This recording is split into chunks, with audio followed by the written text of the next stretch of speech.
Hey guys, welcome to the podcast. Today I have a very, very special repeat guest, back by popular demand, my friend, the famous Linda Traylor. Linda, welcome back to the podcast. You're the best. I can't wait to talk to you. I can't wait. This is going to be so much fun, and it's one of my favorite places to be, Tom. Oh, I love it. Well, guys, I had a conversation with Linda recently, and I'm like, we got to do something. And she had this idea to talk about the three no's, KNOWS, of effective scientific communication. So we're going to get into that. But before we do, this episode is sponsored and brought to you by Fierce Life Sciences Pharma Engage Annual Conference. So, guys, this is really interesting because you've heard me advertise Mass West. Well, this used to be Mass West. Now it's called Fierce Pharma Engage, and it's a much bigger conference. But there is a whole section for medical affairs folks. So it's going to be a premier event for medical affairs professionals on the West Coast. Takes place in San Diego, April 29th to May 1st. So mark your calendars. I'll be there and I would love to see you. For more details, go to Fierce Pharma Engage and you'll get all the details and you can register and all that good stuff. So let's get into it. So Linda, let's start with um, when we talk about effective scientific communication, what do you think the biggest challenges are that medical affairs teams are currently facing? Yeah, I think that is a topic that is somewhat intertwined in a lot of conversations you especially have been having on your podcast of late. But things are evolving. AI tools, digital tools that are accessible to us, but also accessible to our HCPs. Um, and just the way in which we engage and access to HCPs is evolving. It's harder to get in with face to face. Everybody, a lot of even with COVID, I think we're still moving to and haven't really moved away from the virtual aspect of engagement. And when we do have time, that time is more limited. And then if you layer on the fact of expectations from the organizations, there is like a greater focus with our clients, but I'm seeing it in a lot of conversations I'm having with other medical affairs professionals, the demand from the organizations that insights be more actionable. And that the other aspect of it is the value story that for the HCP, what we bring to them, the value we have for them is evolving because they have access to all of these fun AI tools that we do. And so they don't necessarily need an MSL coming in the door to answer some basic questions about the product. They can look it up themselves in a matter of seconds, and it's real time. And so we have to think about what is the value that we're bringing to the HCP and think differently about it because it's evolving. Yeah. No, it Yeah. certainly is. And not only is it evolving, but it's raising the bar. Yeah. It's just Yes. right. I think that the game has changed and it's just the expectation. Well, you've said this, the expectations are higher, the bar's being raised, and it really is going to and is requiring I think MSLs and medical affairs professionals to step up. So that leads me to, and I want to talk to you about the um, the challenges facing MSLs and medical affairs professionals um, in their core competencies and skills, how they utilize, like, let's talk about, like, you mentioned the three no's. Like, let's get into that a little bit and let's dissect that a little bit so that we could figure out how MSLs specifically um, can start to think about bridging that gap from where they are to where they need to be as we raise the bar. Yeah. And I think as we get into this conversation, it's really going to be, as you say, a core competency viewpoint at the individual MSL level. When it comes to maximizing your time for scientific, what do you do? What can you do to maximize your engagements with HCPs and that scientific exchange? And the reason why I've broken it out into the three no's is over the last few years, I've been kind of putting a framework around this because one, I've always said my name is Linda Traylor and I'm addicted to frameworks, but it helps me eliminate some of the noise and be purposeful about the actions I take when it comes to improving on the job. So the three no's are know yourself, know your audience, and know your subject. These seem obvious. This seems like Captain Obvious stating this. We all know these things, but there are, if we tend to meld them all together. We tend to work on our communication style as we're trying to, or our communication, our presentation skills, just upskilling as we kind of focus on maybe what data we have to present and what the, just getting access to the HCP. We're so focused on those little tactical level things that we're not going in it fully armored, right? And so if I really think it's very important to put structure and purpose around in self-awareness, enhancing your own understanding what your nuances are in your personality quirks because we all have them, and it helps minimize the blind spots. You'll never get rid of blind spots. Personal development is a lifelong journey, man. But it also helps with understanding how you communicate so that when you need to adapt it, you know what you're changing from. And then everybody has strengths. Everybody has a superpower. And so once you kind of identify what some of your strengths are, you can leverage those in effective communication. That's why I think knowing yourself and being purposeful about those three elements, your own personality, that's a you thing. You don't have to use those tools to share with other people. That's just you understanding you. And then communication style is a different tool set to kind of, it's different from looking in depth at your personality. And then your strengths are really just what is it you bring to the table to make this better? Yeah. Yeah. So when we talk about self-awareness and when you talk about knowing yourself, do you recommend that maybe folks would take a personality assessment? I mean, you can just do it online nowadays. You can Oh, learn a yeah. lot more about yourself. Like, do you Yes. think that's recommended? So I highly recommend it because I always feel like the more you know about yourself, the more you know what you have to evolve, what you can lean into, and also just understanding your personality helps you understand how others perceive you, and that also sets you up for success and engaging in a way that people are open to. But the reason why I think it's important to do a personality assessment. Now, there are lots of them, but most of them are behavior and communication style assessments. The big five is the one that psychologists and psychiatrists use. It's validated. There are companies out there that offer it. My favorite, it's understandmyself.com. You can get it for $9.95 and do the big five test, and it gets a really beautiful report. And that company does it because it's for personal growth. And so it's geared, a lot of these other companies offer it in terms of team development. This one, Understand Myself, really offers it with the intent for you to understand yourself. And an example of how this differs from behavior styles is just talking about myself. If you, every behavior style assessment I've ever taken, DISC is my favorite because I can deploy it, I can use it. So I usually stick with DISC, but there are a lot of them out there. It doesn't have to be DISC. DISC is so easy because high D, they're direct. High I, they like to talk about anything. High S, don't talk about a lot, but only meaningful stuff, and you have to earn their trust. High C, if it's not data involved, they're not interested. So it's easy deployment stuff, right? And that way you know how, and I always come out on that scale as an introvert, and nobody ever believes I'm an introvert. And I always would just say, well, I've developed extrovert skills because I'm in an extrovert job. I have to do it. Hmm. And it wasn't until I took the big five that I had a better understanding of what that means. Because on the big five, there's five traits, and in each five trait there are two aspects.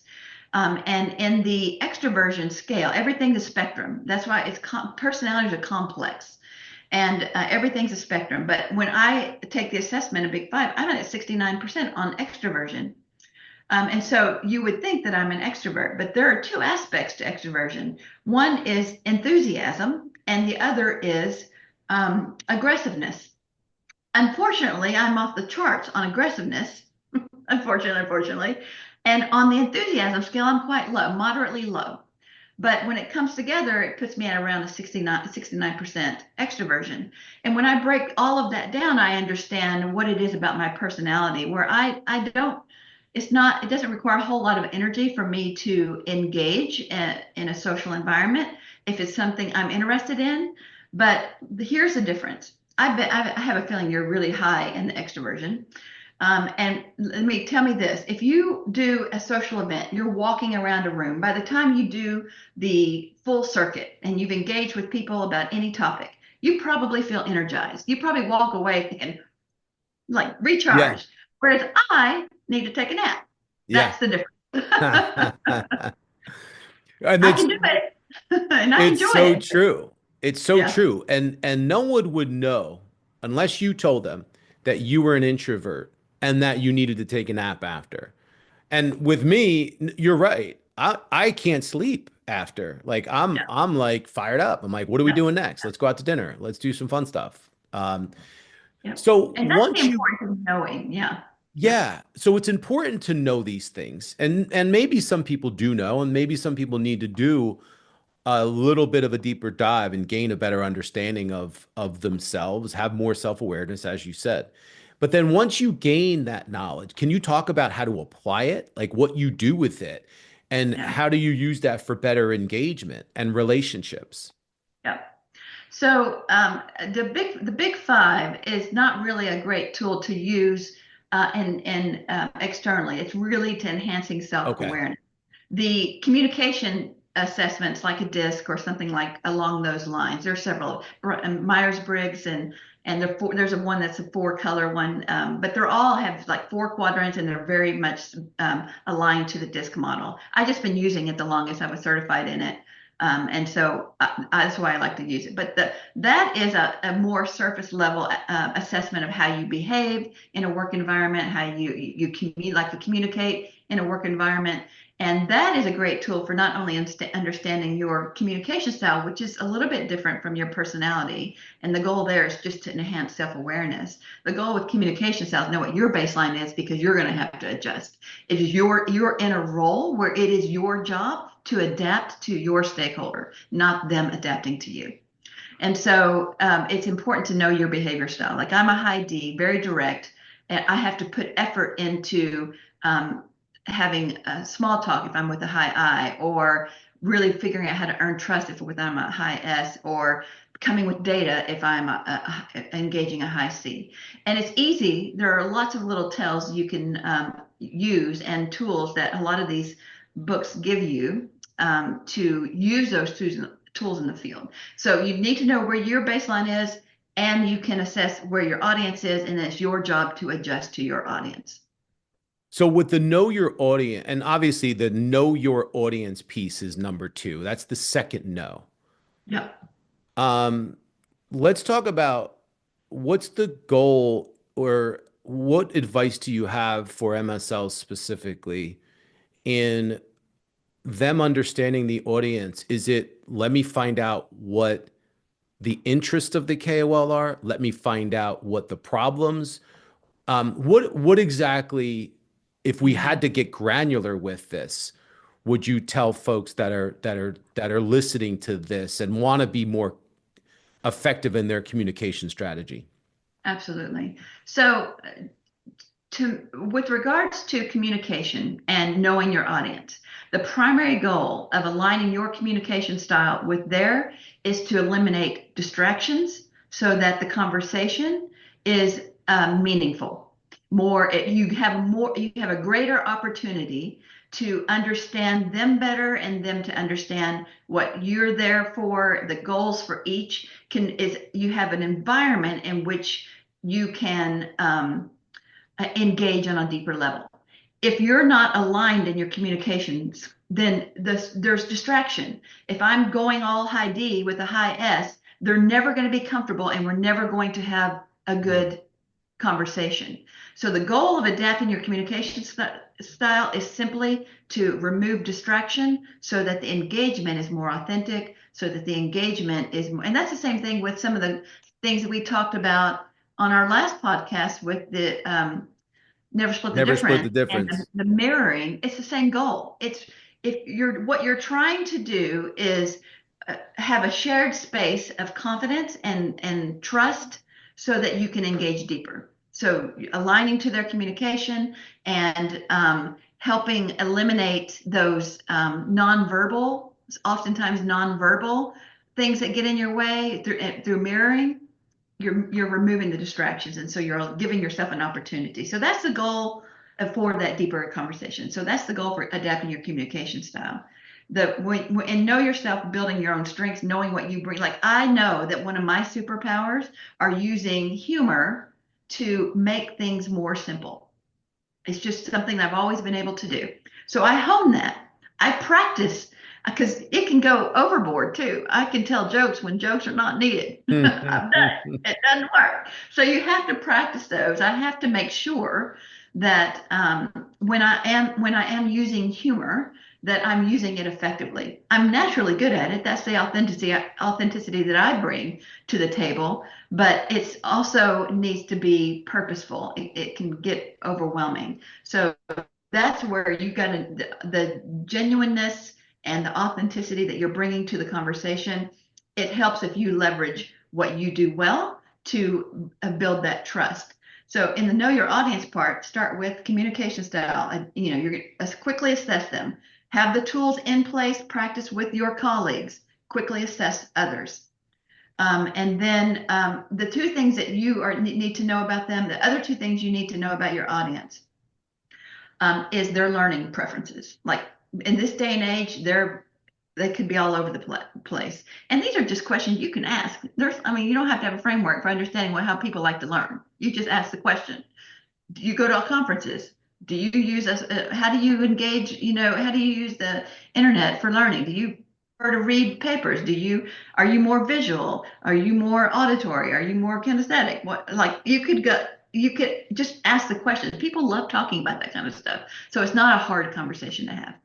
And then the last thing is once you've kind of created this environment in which you're having a deeper conversation, then you can really start to uncover what their interests are, their value. That's where you bring value when you're focusing on their interests.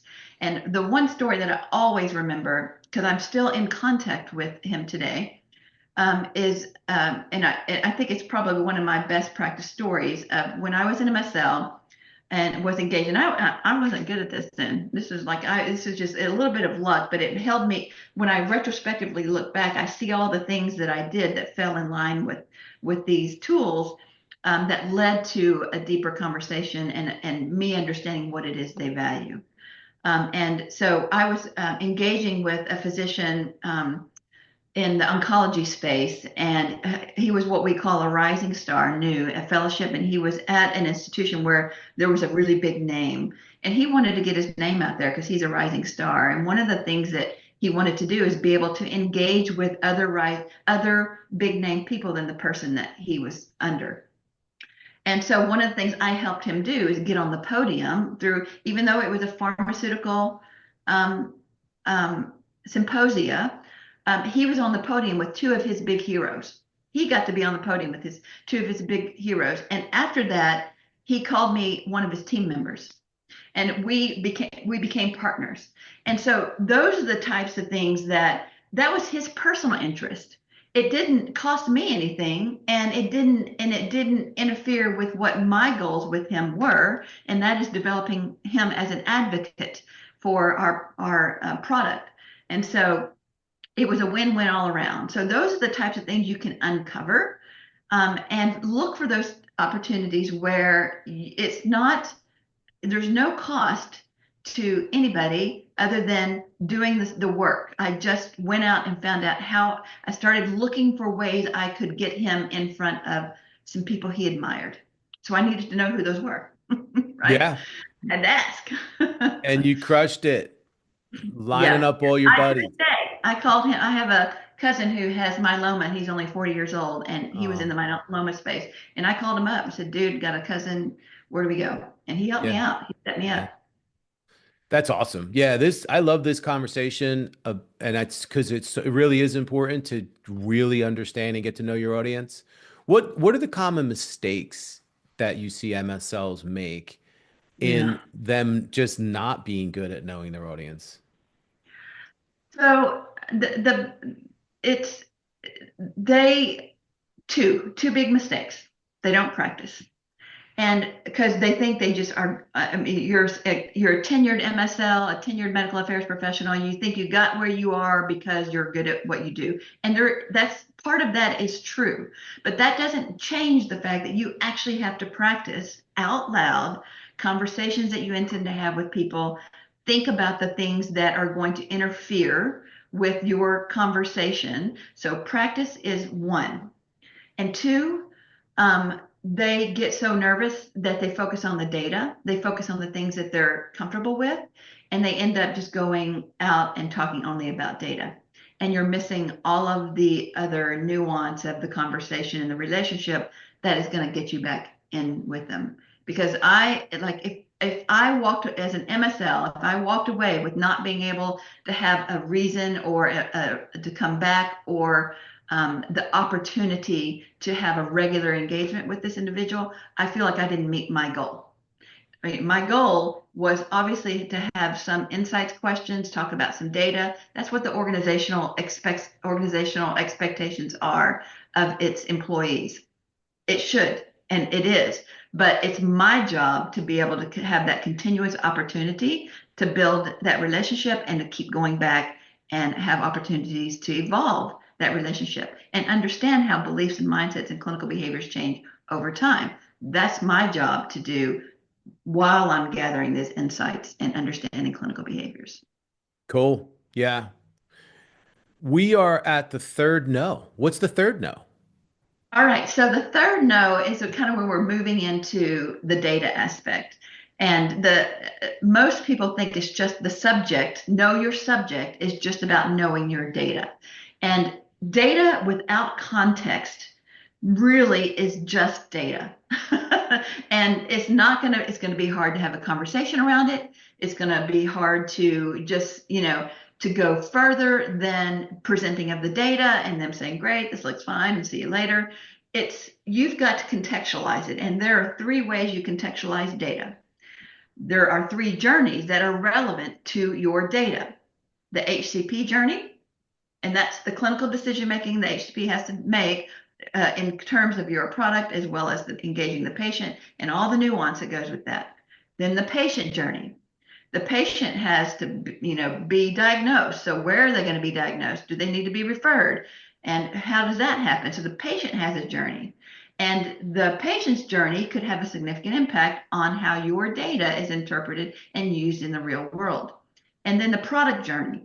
The product changes over the life cycle. When we first launch a product, it is all about the clinical research data that came from the clinical studies. But once you get in the real world, things start to change. And so the real world patient is completely different than the clinical research patient by design, because in the clinical research, we're doing clinical research to get a product approved, not to find the optimal patient. Real world is to find the optimal patient, to continually evolve who that patient is. And that's why there's always the focus on real world data and observational post-market studies, and medical affairs plays a significant role in both of those, because we're out there profiling the patient, the HCP, and our product in context of both. So data requires context. Subjects, you need to know that your subject is those three stakeholders: the organization's product, the patient, and the HCP. Mm. Now, the patient has a whole bunch of stakeholders, such as patient advocacy groups, and HCP has a whole bunch of stakeholders because of who influences them and where they go and how they learn. And then the organization has a whole bunch of stakeholders because you got cross-functional colleagues who are trying to do the same thing. Well, this makes so much sense because one of the things that we get asked for on the recruiting side, as a recruiter, we get asked for subject matter experts. So that there's this just understanding that a good MSL is a subject matter expert working and being a conduit on behalf of the organization. There are a lot of newer MSLs and aspiring MSLs that listen to this. What advice do you have for someone that's newer, that's hearing all of these things and like, well, geez, I have to establish myself as a subject matter expert. And yeah, I know the science and, but I've only been doing this for a year or 2 years. So what advice do you have for someone like that? Yeah, absolutely. I think other than going through the exercise of the three knows, work on self-awareness, knowing yourself, knowing your audience, knowing your subject, you don't have to be an MSL to do MSL stuff. Mm, And because you're already trained clinician, trained scientist, or you wouldn't be exploring the MSL role. So you already are engaging stakeholders. You already are engaging clinicians who are engaging patients. You probably know patients related to the products or companies that you are exploring. Um, Write those stories down. You're already MSLing. So tell your story about how you may not have the job, but you can still do MSL stuff leading up to getting an MSL job. So that's where I say I challenge leaders who are very quick to say, I need somebody with experience. What they're really saying is, I need somebody with a network who already has a network. And that's okay. That's an okay ask. If you're hmm already in the space and they already know physicians and you're in a company where you need to hit the ground running with people, it's okay to be specific and look for that individual that has the network. But if you have the ability to have others bring the network to the table, or you already have the network established, really look for those characteristics in people that are going to add value to the team. And somebody who has a high level of self awareness, is quick to understand their audience and can communicate well and can build stories with telling their data because they're already doing MSLing. Man, I'd hire those people all day long. Yeah. And you're, as I'm kind of sitting back listening to you, there's a couple things you're doing. First of all, you're talking about storytelling and you're also telling stories. So throughout this conversation, you've told some stories and you're talking about the importance of storytelling. Where does that fit into this? Yeah, so to me, life is storytelling. So I have read several books about how um, the reason why I so focus on communication skills and storytelling is because I've never been innately great at communicating. It's a skill set I've had to develop because I just wasn't naturally good. I didn't have a great, coming out from a smaller, isolated world growing up. I didn't have a great vocabulary. I didn't have exposure to a lot of people that challenged my way of thinking. And so I dropped myself into a field that required all of that. And so I had to like really, it was either sink or swim time for me to develop those communication skills if I wanted to be in a job, which most jobs require communication skills, so applicable or what my career path was going to be. But so it was just a personal development thing. I wanted to be a better communicator because I wanted jobs that had where communication skills were highlighted. But to me, it's the conversations that you have when you're telling a story. You see the people lean in more. Hmm. If you talk about yourself or talk about all the things you could teach somebody, you people like zone out. Like Yeah. how many times have you been and where you're more lecturing than you are engaging with a story that they can relate to? I don't know how many. I literally like sometimes I don't even hide it. I'll just start like doing something else if I'm bored with the conversation. So it's really like it is meaningful for me that whoever I'm engaging with, that they are one interested in the topic we're having a conversation about. If they're not, I look for those tells and I'll move on Hmm. because I am not one to do. I mean, like when the conversation's over, I'm out. That's where I'm an introvert. Like we're gonna have a conversation. I'm not one that's going to find out all about your kids or what wines you like or where you like to go and if you're a foodie and take you to a play, and the people, I love being around those people because it's always fun. But I'm not the person that's going to do that. And so I have to know what my strengths are, what my authenticity is, bring that to the table. But I want people to get something out of it. So I think that's really what it comes down to is you have to know yourself, your audience, your subject. But if you don't contextualize it with stories and the stories of your life, your experience, don't make up a story, use it, start collecting. If you journal, if you diary, if you any of those things, just anytime you've ever had an engagement with even your own physician or a family member who's going through a patient journey, map that out. I use my Aunt Sarah's story all the time when it comes to talking about how overdiagnosis and overtreatment is a problem. And so those are the stories of your life that you have to put down and be ready to share because they're meaningful and people lean in.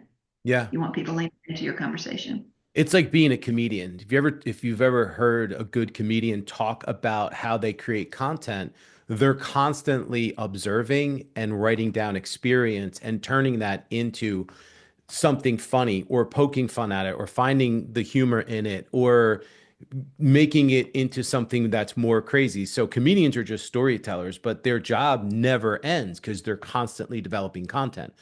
So Exactly. I think the only way to really get good at being a storyteller is to collect stories that you can share. Yep. Otherwise, if you had to just share something on the spot, someone said, "Oh, tell me about a time," right? You're in an interview. If you're not prepared for that type of story or that type of question, you're going to be like, geez, I don't know how to do this." Yeah. Um, And people notice that. And so that's when people, a lot of times when people walk away thinking they did a pretty good job at an interview, but it's those little moments where they can tell the level of preparedness, and mm, that is the nuance of telling the story, being ready to tell a story. yeah. What about the opposite?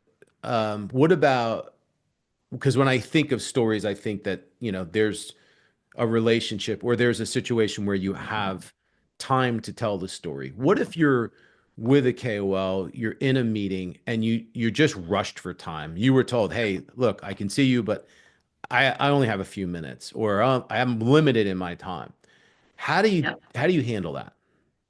So for me, when I am in a situation that is rushed, again, this is where people have to bring their strengths to the table.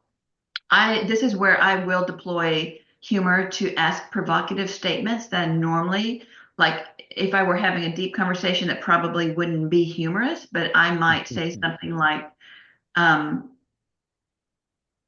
well, I'd have to, this is where I don't have a story. Wait, you caught me without a story, man. So, what I'm thinking of is I would probably do one of two things: ask something that would make him laugh to make him look at me, hear him or her, Yeah. to look and engage.